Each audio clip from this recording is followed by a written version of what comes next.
Aleluia. Vamos orar. Senhor, meu Deus e meu Pai, nós nos colocamos na Tua presença para Te agradecer por mais um dia de vida. Obrigado, meu Deus, pela nossa família, pela nossa casa, pelo nosso trabalho e pelo sustento que o Senhor nos dá. Muito obrigado, Senhor, pela Tua graça, pela Sua misericórdia. Pai, nós não merecemos nada, Senhor, mas nós Te agradecemos porque o Senhor está sempre conosco, mesmo nas dificuldades. Pai, nós temos errado de diversas maneiras, nós somos pecadores e o Senhor nunca apontou o dedo, nunca nos deixou de lado. E eu Te louvo, Senhor, porque é a Tua fidelidade que tem nos levado além, que tem nos dado encorajamento para prosseguir. E é por isso que nós estamos aqui, Senhor, porque até aqui o Senhor tem nos sustentado. Eu Te agradeço pela vida deste irmão e desta irmã que tem orado comigo todo dia. Pai, obrigado por reunir tantas pessoas em Seu nome e continua usando a minha vida, meu Pai, para abençoar as pessoas, para ajudá-las no dia a dia. Senhor, nós não estamos aqui para falarmos de religião, para falarmos de igreja, estamos aqui para falarmos do Evangelho. Oh, meu Deus, e nós estamos arrependidos neste momento, Pai, por tantas vezes em que quisemos fazer justiça com as nossas próprias mãos, em que desejamos o mal para aquelas pessoas que nos machucaram.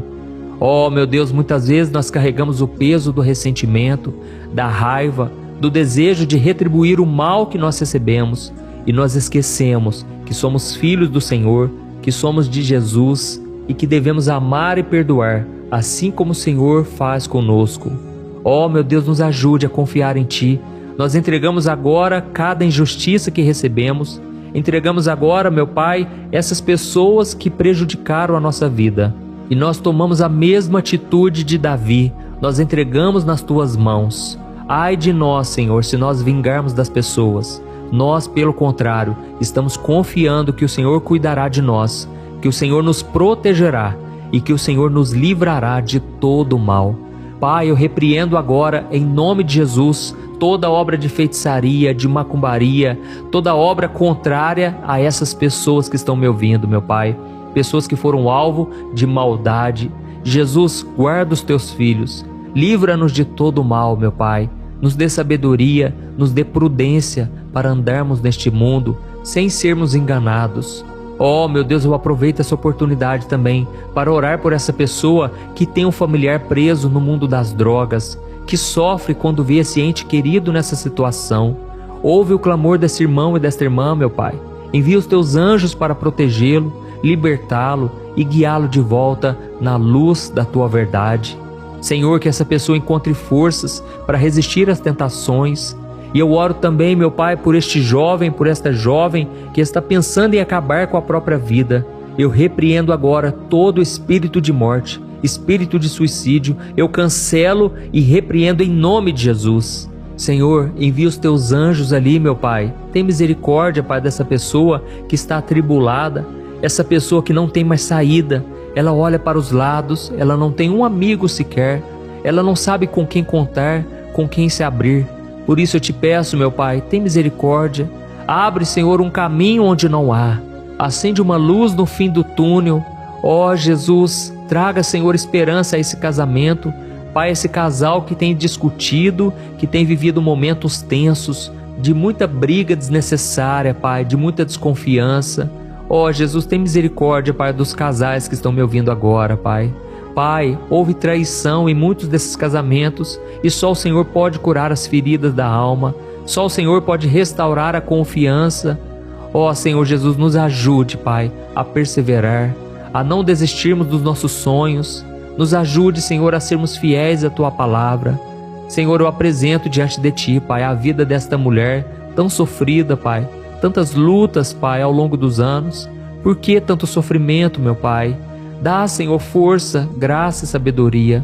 Não deixe essa pessoa, meu Pai, desistir, olhar para trás. Não, que nós possamos prosseguir para o alvo. Jesus, abençoa também este homem, meu Pai, que tem sofrido de diversas maneiras. Mas eu oro especificamente pelas finanças. Senhor, dá sabedoria, Pai. Dá força para trabalhar. Que essa pessoa, meu Pai, saiba encontrar um caminho. Que o Senhor traga prosperidade, traga bênçãos, Pai. Abre portas, meu Pai. Em nome de Jesus, nós oramos, nós Te agradecemos, porque o Senhor é bom, o Senhor é aquele que nos guarda de todo mal. e o Senhor é capaz de fazer infinitamente mais do que tudo que pedimos ou pensamos, segundo o seu poder que opera em nós. É isso que a tua palavra nos promete, e nós tomamos posse, meu Deus, de todas as bênçãos espirituais, todas as promessas que o Senhor tem para nós. Em nome de Jesus que nós oramos e já te agradecemos. Amém. Glória a Deus. Então vamos lá, irmãos. Eu quero ler com vocês um trecho da carta do apóstolo Paulo aos Romanos, que nos traz uma grande lição hoje. Olha só o que está escrito em Romanos capítulo 12, o versículo 19. Diz assim: Amados, nunca se vinguem, deixem que a ira de Deus se encarregue disso, pois assim dizem as Escrituras: a vingança cabe a mim, eu lhes darei o troco, diz o Senhor. Amém? Irmãos, vamos ser sinceros aqui. Uma das áreas mais difíceis para a gente confiar em Deus é a questão da justiça, não é verdade? Nós confiamos e esperamos nas promessas de Deus, nas bênçãos, nas vitórias e até durante as passagens pelos desertos da vida. Agora, quando nós percebemos uma injustiça, nós queremos ver o culpado punido o quanto antes. Nós queremos que a justiça prevaleça, principalmente se nós formos as vítimas ou então a nossa família. E eu sei que é assim que funciona porque eu também já passei por isso. Eu já senti essa necessidade de ver as pessoas pagando pelo que elas fizeram, pessoas que me magoaram, me traíram, me humilharam, zombaram de mim. Irmãos, eu já passei por uma traição terrível uma vez. Eu tenho um site aqui na internet onde eu escrevo mensagens, todas elas separadas por temas. Tem mensagem para quem está enfrentando luto, tem mensagem sobre namoro, casamento, sobre situações de crise, vários tipos de mensagens. E aí um dia, o moço que cuidava do meu site, ele simplesmente pegou para ele. Ele foi lá, registrou no cartório como se fosse dele, ele tirou do ar o meu site, sendo que milhares e milhares de pessoas estavam acessando todo dia. Irmãos, aquilo me entristeceu de uma maneira tão grande. A minha esposa chorava muito, foi muito difícil, sabe? E ele fez isso simplesmente por ganância, porque ele achava que aquilo poderia gerar alguma renda, algum dinheiro para ele, sendo que o site estava no meu nome. Então, irmãos, foi muito difícil isso para mim. E naquele momento eu disse para minha esposa: nós vamos contratar um advogado e eu quero justiça. Eu não quero vingança, eu quero justiça. Só que, irmãos, eu falava com um certo ódio no coração, sabe? Porque aquilo me feriu muito. Aquele moço simplesmente me ligou e ele me disse com um tom de deboche: olha, pastor, esse site não é seu mais, esse site é meu agora, porque eu já registrei tudo para mim. Então, irmãos, aquelas palavras entraram no meu coração, na minha mente, e eu me senti profundamente magoado. E foi então, irmãos, que eu tive que contratar um advogado, eu tive que gastar para recuperar aquele site, e graças a Deus, Deus colocou a mão, aquele site voltou para mim. Só que, irmãos, no meu coração eu ainda não tinha perdoado o que ele tinha feito contra mim. Foi pura maldade, sabe? E então, poucos dias depois, eu estava orando, agradecendo a Deus porque o site tinha sido recuperado, mas naquele momento o Espírito Santo me mostrou que eu ainda não tinha perdoado. Eu estava guardando mágoa, raiva. Eu estava desejando que aquele moço sofresse tudo o que eu sofri, mas eu estava com muita raiva, irmãos, e naquele momento eu comecei a pedir perdão a Deus. Eu comecei a abençoar aquele moço. Eu comecei a pedir graça e misericórdia sobre ele. E eu comecei a orar: Deus, esse moço está cego espiritualmente, ele não sabe o que ele faz, ele está prejudicando a tua obra, meu Pai. E eu peço agora, Deus, que o Senhor livre ele das garras de Satanás. Livre ele, Senhor, das ciladas do inimigo. Pai, tira do coração dele toda a ganância, toda a avareza. Irmãos, eu comecei a abençoar ele, sabe? E o meu coração foi se limpando. Olha, foi como tirar com a mão. Deus foi arrancando do meu coração toda aquela maldade, todo aquele desejo mau que estava no meu coração. E hoje, graças a Deus, eu posso dizer: eu estou livre, eu perdoei. E se esse moço me pedir ajuda, com certeza eu irei ajudá-lo. Eu não tenho mais mágoa dele, entendeu? Então está na minha mente, eu consigo me lembrar do que passou, mas agora é só uma cicatriz, porque eu não sinto mais dor, tudo já passou. Pelo contrário, eu sinto uma compaixão, um amor por ele. Então, irmãos, o perdão é a coisa mais fundamental de todas. Não devemos nos vingar, porque como nós acabamos de ler, o próprio Deus disse: deixe comigo a vingança. Essa vingança não pertence a nós, irmãos. Deus é justo, Deus sabe o que Ele faz, Deus é perfeito. Amém? Então, como está escrito em Romanos capítulo 12, deixe que a ira de Deus se encarregue disso. Irmãos, Deus é amor, mas Deus também é ira. E a Bíblia diz que ai daquele que cair nas mãos do Deus Todo-Poderoso. Eu não quero cair nas mãos dele no sentido de ser condenado. Eu quero cair nos braços dele no sentido de que eu sou salvo, eu sou amado por Deus e eu ando na sua palavra. Mas, irmãos, muitas pessoas têm se levantado contra a pregação do Evangelho, têm se levantado contra Deus, e aí com certeza elas serão castigadas. Não pensemos que Deus é bom e que Deus não vai fazer nada. Não. Quando nós olhamos para a vida do apóstolo Paulo, ele foi um perseguidor da igreja, ele matou cristãos. Mas um dia, Jesus se apresentou a ele e disse: Paulo, por que você está me perseguindo? E naquele momento, ele caiu no chão, ele ficou cego. E então Jesus disse para ele: você foi perdoado, mas agora você irá sofrer por causa do meu nome. E Paulo realmente sofreu muitas perseguições, ele sofreu muitas lutas, muito mais do que a gente imagina. E apesar dele não estar sofrendo pelos seus pecados do passado, eu creio que Deus estava mostrando para ele ali o quanto é ruim sofrer, o quanto é ruim passar por aflições. E Deus estava trocando o coração dele, um coração duro, um coração de pedra, por um coração de carne. Então muitas vezes, irmãos, Deus deixa a gente passar sim pela disciplina do Senhor para que a gente mude o nosso coração. A Bíblia diz em Hebreus capítulo 12 que o Pai nos ama e por isso Ele nos disciplina. E essa disciplina é para o nosso bem.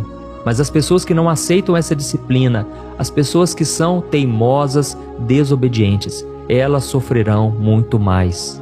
Então, como eu estava dizendo, o nosso papel como cristão é responder a essas ofensas, aquilo que as pessoas fazem contra nós, com perdão. E como consequência disso, o próprio Deus assume a responsabilidade de garantir que a justiça seja feita. Irmãos, Deus nos ama muito e Ele deseja defender a nossa causa, mas para isso nós precisamos confiar no seu amor, no seu poder, precisamos confiar no seu cuidado por nós e não podemos colocar a nossa mão. E eu já cheguei à conclusão de que quando nós estamos tentando resolver na força do nosso braço, do jeito que a gente acha melhor, Deus não interfere. Mas quando nós entregamos o nosso caminho ao Senhor e confiamos nele, Ele tudo fará. Amém? Depois você lê aí na sua casa o Salmo de número 37. É um salmo maravilhoso. E lá diz que quando você entrega o seu caminho ao Senhor, Ele se encarrega de te proteger e proteger a sua reputação. Deus é aquele que nos defende, irmãos. Eu quero ler com você uma passagem que está em 2 Coríntios capítulo 5, em que o apóstolo Pedro diz que Deus não é lento em cumprir as suas promessas para nós, mas Ele é paciente, Ele é generoso para fazer a justiça da forma correta. E então ele continua dizendo o seguinte, olha o versículo 10, olha o que ele diz. Todos nós teremos de comparecer diante do tribunal de Cristo, para que cada um receba o que merecer pelo bem ou pelo mal que tiver feito neste corpo terreno. Irmãos, aqui nos mostra que quando nós conhecemos a palavra, quando nós já temos Jesus no nosso coração, nós não seremos julgados para condenação. Nós já estamos salvos, porém, agora Jesus irá nos julgar pelo bem ou mal que nós tivermos feito aqui na terra. E aí fica essa questão, o cristão não pode devolver na mesma moeda, ele tem que ser parecido com Jesus. E então, quando nós procuramos vingança, nós estamos pecando diante de Deus, porque demonstramos que somos mais sábios do que Ele e que não confiamos que o Senhor fará a coisa certa. É como se a gente se colocasse acima do Pai, como se Ele não soubesse o que nós estamos sentindo, o quanto fomos machucados e magoados. Mas é claro que Ele sabe de tudo. E a diferença é que Deus não age por impulso como nós costumamos agir. Então, meu querido, minha querida, não deseje o mal, não queira se vingar dessa pessoa que está tentando prejudicar o seu trabalho. Por mais difícil que seja, suporte essa situação em amor, entregue essa pessoa nas mãos de Deus, perdoe e descanse o seu coração. Amém?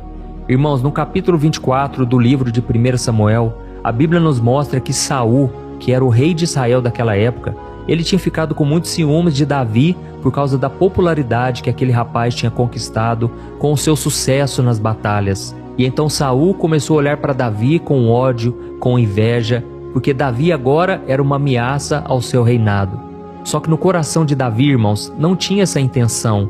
Davi não queria tomar o trono de Israel, ele queria simplesmente dar o seu melhor para Deus. E então a Bíblia diz que quando Davi voltava das batalhas, as mulheres cantavam uma musiquinha que era mais ou menos assim: Saul matou milhares, Davi matou 10 milhares. Saul matou milhares, Davi matou 10 milhares. Irmãos, aquilo irritou Saul de uma maneira que ele começou a perseguir Davi com ódio mortal. E a partir daquele dia ele não parou mais.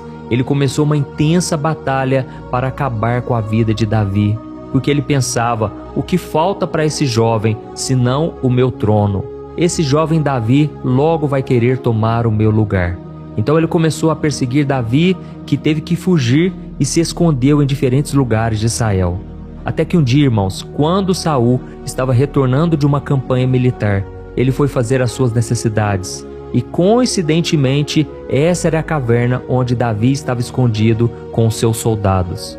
Irmãos, naquele momento, aqueles homens que estavam com Davi, eles disseram: Davi, quem sabe é agora a hora que Deus preparou para você acabar com o seu adversário? Deus já não te prometeu que um dia você herdará o trono de Israel? Que um dia você será rei de Israel? Davi, chegou a hora, acabe com ele agora. Só que naquele momento, irmãos, Davi disse para eles: ai de mim se eu tocar no ungido do Senhor. Irmãos, Davi tinha um coração obediente. Davi sabia que ele não podia se vingar, mas ele deveria deixar com Deus a ira. Ele deveria deixar que Deus o protegesse. E naquele momento, Davi simplesmente arrancou um pedaço do manto de Saul sem que ele percebesse. E quando o rei de Israel saiu daquela caverna, Davi saiu logo em seguida e ele disse: olha aqui, Saul, olha aqui o seu pedaço de manto. Você está tentando me matar, mas você está se levantando contra Deus. Saul, não faça isso, eu não quero te prejudicar. E então, irmãos, Deus tocou no coração do rei de Israel, que reconheceu que ele tinha sido injusto em perseguir Davi, e então ele o abençoou. E se nós continuarmos com a leitura do livro de Samuel, nós veremos que Saul acabou pagando caro pelos seus erros. Deus, no tempo certo, do jeito dele, cuidou para que a justiça fosse feita. Davi não precisou levantar um dedo para se vingar e acabou herdando o trono de Israel, porque Saul morreu numa batalha. Ele e o seu filho Jonatas, infelizmente, tiveram um fim trágico. E eu quis trazer essa história de Davi e Saul para te mostrar que é só quando nós confiamos na sabedoria e na soberania de Deus que nós ficaremos livres da nossa raiva e então conseguiremos perdoar os nossos inimigos. Mas se você recusar a confiar na justiça do Senhor, você vai se tornar escravo da amargura e da raiva. Irmãos, quantas pessoas hoje estão presas, estão lá nos presídios, porque não perdoaram, em vez disso, quiseram se vingar. E então elas agora estão sofrendo as consequências, e se elas não se arrependerem, elas irão para o inferno.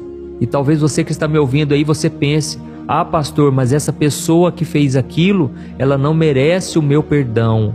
Mas acontece que o perdão, irmão, não tem a ver com merecimento, e sim com uma decisão. Pois será que você e eu também merecemos o perdão de Deus? É claro que não. Será que nós somos tão bons ao ponto de achar que Jesus deveria mesmo ter morrido na cruz para lavar os nossos pecados? Não, irmãos, mas mesmo assim Ele fez isso por nós. Ele nos perdoou, continua nos perdoando dia após dia. Então a verdade, por mais dura que possa parecer, é que todos nós já experimentamos o perdão de Deus na nossa vida e nós devemos agora perdoar as outras pessoas. Isso é inegociável, isso é um mandamento do Senhor. E será que você precisa voltar a ser amigo de quem te machucou e quem te magoou? Também não. Você simplesmente tem que ser guiado pelo Espírito Santo. E é claro que eu já ouvi de muitos casos de pessoas que foram prejudicadas e se reconciliaram e conseguiram dar a volta por cima, mas tudo é direção do Espírito Santo. Irmãos, o mais importante é que o perdão esteja no nosso coração. Só assim a nossa ferida será cicatrizada. E eu acredito que, se nós não tivermos misericórdia dos outros, essa é uma prova de que nós nunca experimentamos a misericórdia de Deus. Porque quando você conhece o amor, a graça do Senhor, e você sabe que você não merecia isso, isso te capacita a perdoar mais fácil. Amém? Então nós vamos orar agora, nós vamos pedir a Deus que nos capacite e no final eu quero que você compartilhe esta oração. Tem tantas pessoas precisando perdoar, irmãos. Olha, quando a pessoa não perdoa, ela perde dias, ela perde meses e muitos anos da vida dela. Isso atrasa os planos de Deus, porque a pessoa começa a fechar a porta da graça, ela começa a dar espaço para o inimigo e nós devemos vigiar o tempo todo para não dar lugar ao diabo, tá bom? Então agora feche os seus olhos, eu quero orar pela sua vida em nome de Jesus.